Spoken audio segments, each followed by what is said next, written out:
Binationaux BXL. Et la chaîne YouTube qui vous montre les binationaux congolais d'Europe. Les binationaux de Belgique, France, Allemagne, Grande-Bretagne, etc.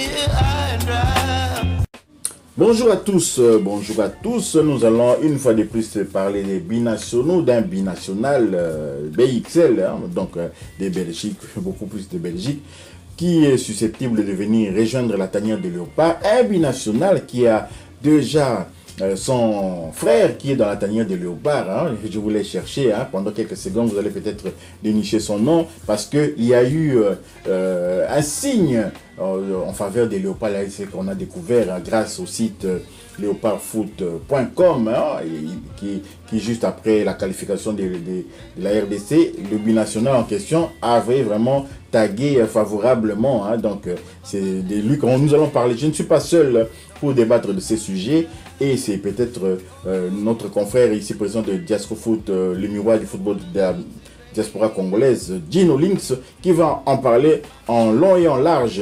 Je lui donne déjà bonjour. Bonjour Gino Links. Le binational en question, c'est Michel-Ange Balikwisha. Tout à fait, le frère cadet de l'international congolais William Balikwisha, appelé affectueusement le Neymar congolais. C'est vrai que dès la fin du coup de sifflet final de la qualification historique des Léopards de la République démocratique du Congo, Michel-Ange Balikwisha, comme à sa grande habitude, a posté une photo, c'est vrai, qui vient du site Léopard Foot, une photo en disant que la RDC était qualifiée, donc il se sent vraiment... Il est content, bien que son frère n'ait pas joué une seule minute, mais il est content. Il faut dire que Michel-Ange Balikwisha, ça fait 4-5 années qu'il suit toujours les Léopards de la République démocratique du Congo. À un certain âge, vers 19 ans, maintenant je crois qu'il doit en avoir 23, vers 19 ans. Il a été convoqué chez les Espoirs de la République démocratique du Congo. Il a fait quand même une trêve sur les Léopards. Il jouait avec l'équipe espoir de Belgique, Et depuis qu'il n'a plus l'âge pour jouer avec les espoirs belges, et peut-être il peut toujours espérer. On a vu des Michel Ngongi, on a vu des Duranville qui ont moins de temps de jeu, qui ont des stats moins bonnes que Michel-Ange Balikwisha, être appelé en équipe nationale belge. Lui aussi, il aurait pu faire le forcing, et il aurait pu montrer toujours son amour pour la Belgique, mais non, depuis quelques mois, il a même enlevé, parce qu'avant il avait 2 drapeaux sur sa page Instagram, sur son compte Instagram, le drapeau belge et le drapeau de la République démocratique du Congo. Mais cela fait plus d'un mois, maintenant il n'a laissé que le drapeau de la République démocratique du Congo. Est-ce un signe? Peut-être, mais de toute façon, son amour pour le Congo ne date pas d'hier, parce que comme je le dis encore, Michel-Ange Balikwisha, si on peut parler des binationaux qui excellent du côté de la Belgique, son nom doit figurer en haut de l'affiche. C'est vrai que cette saison, il est un peu en difficulté vu que suite à une blessure, il n'a pas encore joué la moindre minute avec son club de l'Antwerp. Mais c'est un joueur qui est potentiellement fort, c'est un joueur qui peut apporter une plus-value encore avec la République démocratique du Congo, bien que la concurrence à son poste soit vraiment féroce. Avec encore un joueur qui s'est ajouté, un joueur qui nous a fait plaisir lors de notre victoire face au Taifa Stars de la Tanzanie. Donc il s'agit bien évidemment de Nathanaël Mbuku. Pour ceux qui ne le savent pas, Michel-Ange Balikwisha est un joueur droitier, un ailier qui adore jouer du côté gauche, sur le flanc gauche, pour rentrer un peu plus dans l'axe. Disons que s'il vient de la tanière, son concurrent majeur, son concurrent principal sera Yohan Wissa. Mais il y a aussi, il y a Meshach, il y a Théo Bongona, il y a Silas Katompa, il y a Grady Diangana. Donc que du beau monde, Nathanaël Mboukou et tant d'autres, que du bon monde, donc la concurrence féroce. C'est pas pour rien que lors d'un podcast, Joris Kaeme avait parlé en disant que Michel-Ange avait demandé à Joris Kaeme qu'il intercède auprès du sélectionneur national pour lui dire que voilà, je suis là.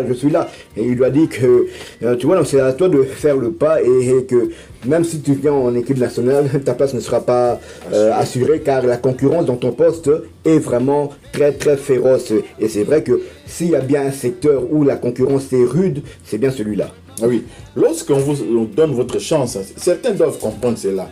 Hein? On revient un peu encore à ces jeunes... Nathanaël Mboukou. Il a saisi sa chance d'entrer. Il ne faut pas venir timidement, venir un peu avec ce qu'on appelle ma péka épaulette, avec les épaulettes comme ça, aussi les épaules que moi je suis ceci, moi j'ai joué à tel endroit. Non, c'est la redistribution des cartes. Un jeune, même local, est capable de, s'il réussit son entrée, il prend la place. Donc les nouveaux venus doivent comprendre cela.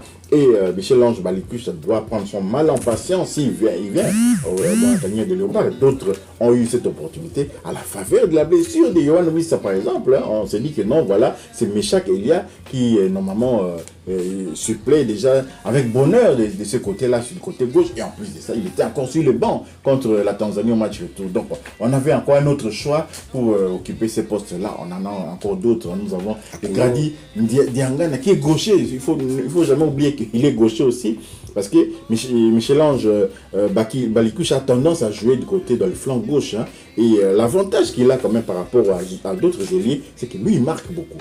Tout à fait, il marque beaucoup et il était prolifique. Je pense la saison dernière, il avait marqué 8 buts, toutes compétitions confondues avec son club de l'Antwerp. Mais comme je le répète encore, cette saison, à cause d'une blessure récurrente, il n'a pas encore joué la moindre minute.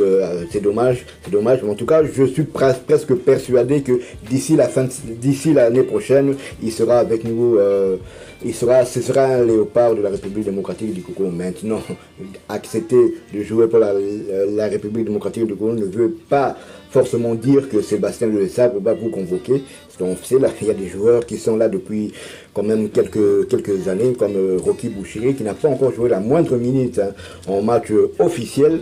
Et quand vous prenez même un joueur comme Dylan Batou Bitsika, qui est titulaire en Ligue 1 avec son club de Saint-Étienne, mais qui, lors des 5 derniers matchs officiels, donc je prends à partir du match du Sénégal, du Togo, de la Guinée-Conakry, de l'Éthiopie et 2 fois de la Tanzanie, il n'a pas été titulaire une seule fois, il n'a même pas joué une seule minute. Donc ça prouve la richesse quand même, la richesse du noyau des léopards de la République démocratique du Congo. Donc c'est pas comme à l'époque que tu viens, tu es un joueur qui est peut-être sur le banc en Ligue 2 ou en D2 belge, venir te bomber le torse, venir même encore 2 jours avant la rencontre et être sûr d'être titulaire. Non, aujourd'hui le niveau est tellement élevé que tu peux être titulaire en Ligue 1, tu peux même être figuré dans l'équipe type de la Ligue 1 et ne pas te retrouver sur le terrain avec les léopards de la République démocratique du Congo. Tout ce que nous avons à craindre, c'est le fait que, peut-être en parlant, à cause de nous, peut-être,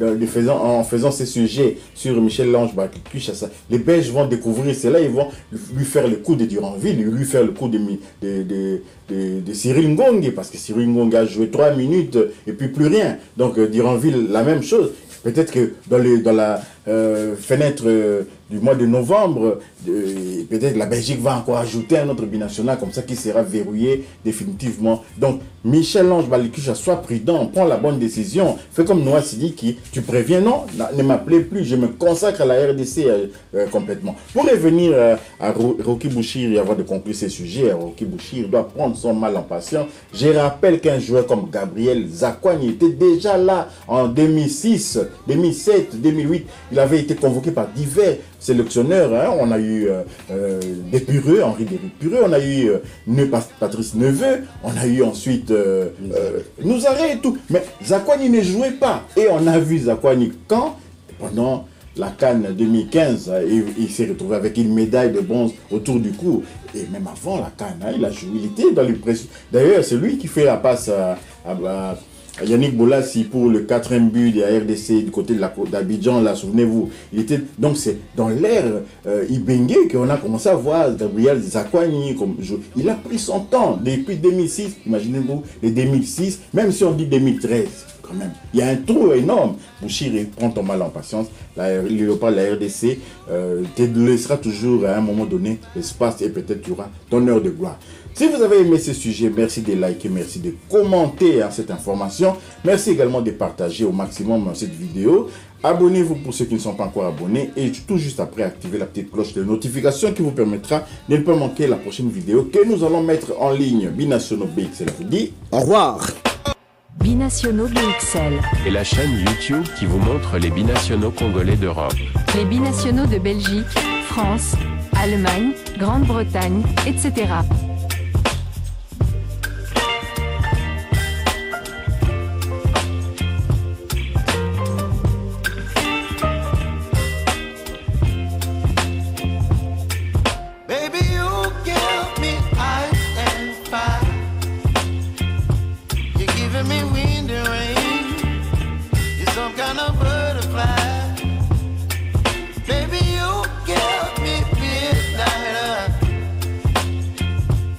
Whip up my appetite.